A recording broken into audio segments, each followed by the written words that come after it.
There is a evenly matched fight going on between Binance and the SEC.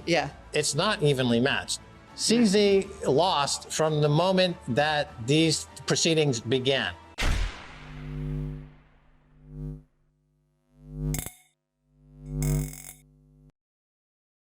Hey guys, welcome back to Library of Wealth. Today we have Bitcoin maximalist Max Keiser talking about the recent war between the SEC, Binance, and Coinbase, and how the trajectory of cryptocurrency is taking a massive turn. After the SEC took legal action against Binance and Coinbase, two of the world's largest cryptocurrency exchanges, it seems this is only the beginning of the attack on crypto.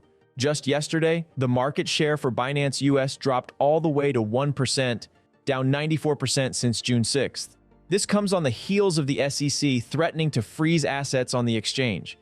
Max Keiser argues that amidst the regulatory uncertainty, Bitcoin is designed to be attacked, and the attempts of central banks to stop it only make it more secure and drive up its price. He believes that Bitcoin could become a circular economy in the world, eventually becoming a unit of account, and the standard for modern money sooner than most think. Keiser has been calling out failing fiat currencies for some time now, and still believes countries are in a monetary Ponzi scheme. He says we're witnessing the collapse of the American empire and thinks this is just the beginning. Let's get right into the latest interview with Max Keiser, as he gives us his prediction for Bitcoin and how the crypto market will be affected by the regulatory uncertainty we're seeing now. Don't forget to hit the like button and subscribe if you enjoy the content we do here on this channel. Let's get right into the video. This is what people don't understand in this Bitcoin space. And this is what I try to tell people starting, 5 or 6 years ago when the SEC started to get involved and say, remember 5 years ago at the dinner in Washington, D.C., they had an SEC regulator speak. And I'm like, you don't get it. The SEC is never going to be your friend. Well, okay. Like I said, Coinbase is not going to be a problem. He's American, it's a publicly listed company. Their, pension funds are invested in Coinbase. It's a different story. He could be American. He could say, SEC, this is unfair. These aren't securities. We don't believe you. Okay. But none of the charges in the SEC complaint against Coinbase, none of them are criminal. None of them are like, you're going to jail for 40 years. The CFTC and the SEC complaints against Binance are criminal. Those are like big criminal charges that could be coming. I mean, maybe he thinks he's going to be in some non-extradition country, but he won't be able to operate anywhere globally because the US is the empire. So if it were just process crimes, he's acting like his charges are the same as what are against Coinbase. And he's like, hey, we're all on the same team. And he's like, did you read the charges against you? It's not the same. And even Coinbase issued a statement noting that the charges against them are different against the charges against a certain other company. The scale of this seems like it's even a more magnitude, more serious than even the Sam Bankman-Fried. And at that time, they were saying, oh, they throw the book at Sam Bankman-Fried. This is the worst charges ever levied on a financial institution I've ever seen in history. And then, oh, wait, CZ says, hold my beer. I'm going to be charged with even more egregious, outlandish, off the chart criminal behavior. And here we are. The end days of fiat. The coinery is part of that, right? These are people who tried to extend that sort of decadent plunder lifestyle, right? So we have had two pretty dramatic stories this week with Binance and Coinbase, two of probably the worst of the coin casinos.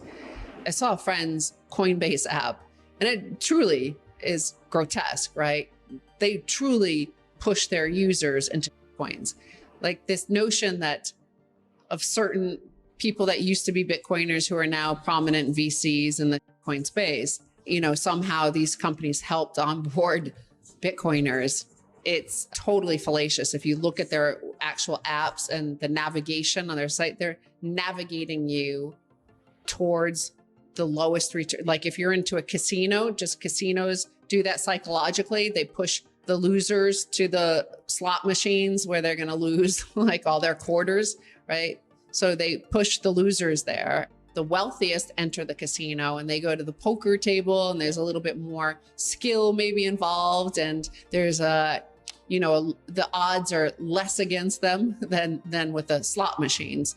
I've said Coinbase is an unlicensed casino. Yeah. Because when they make markets and all the coins on Coinbase, they use the exact same technology as a casino to increase or decrease the win percentage of trading on the platform by adjusting how to create an uptick or a downtick. I've talked about this before. And you do that on the back end. It's invisible to the user. So the users can suddenly be saying, oh, the stock is going up, I'm winning. But that's all manipulated to get them to make bigger bets. And then they do the rug pull. It's exactly like a casino.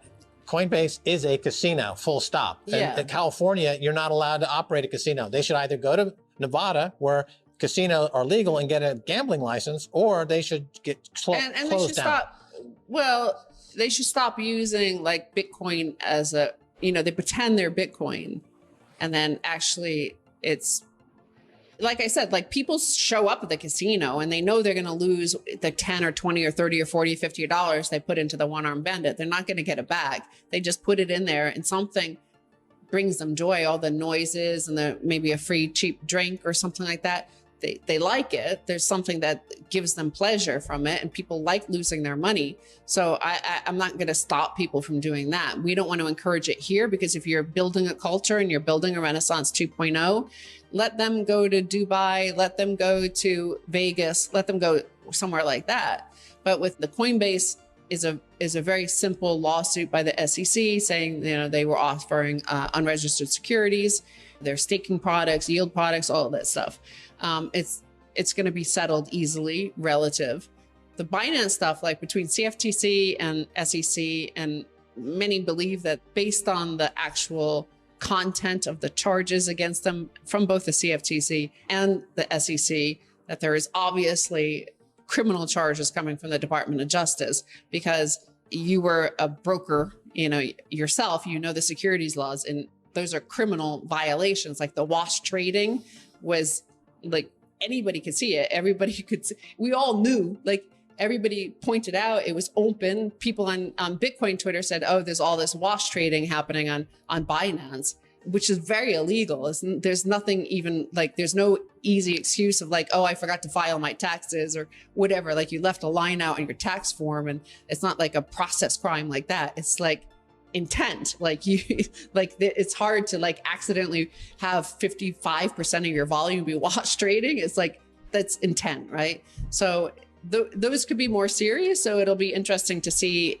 I think it's going to be harder for him because he's not American. They think they were tolerant of the lies for a long time because they were part of the fiat money cycle. They were getting lots of free money. Interest rates were 0%. So people turned a blind eye.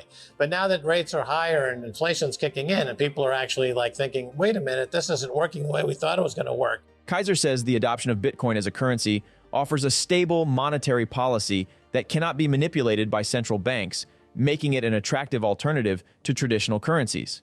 After the recent string of banking collapses, Keiser stresses that the current trajectory for fiat currency is not sustainable. He says the ideal collateral provided by Bitcoin is of utmost value in today's market and will continue to be the dominant crypto asset. What do you think of Max Keiser's prediction for Bitcoin in 2023? And what we can expect in the crypto market amidst the fear, uncertainty, and doubt we're seeing now? Comment down below. Thanks so much for watching. Don't forget to like and subscribe. This is Library of Wealth. We'll see you in the next video.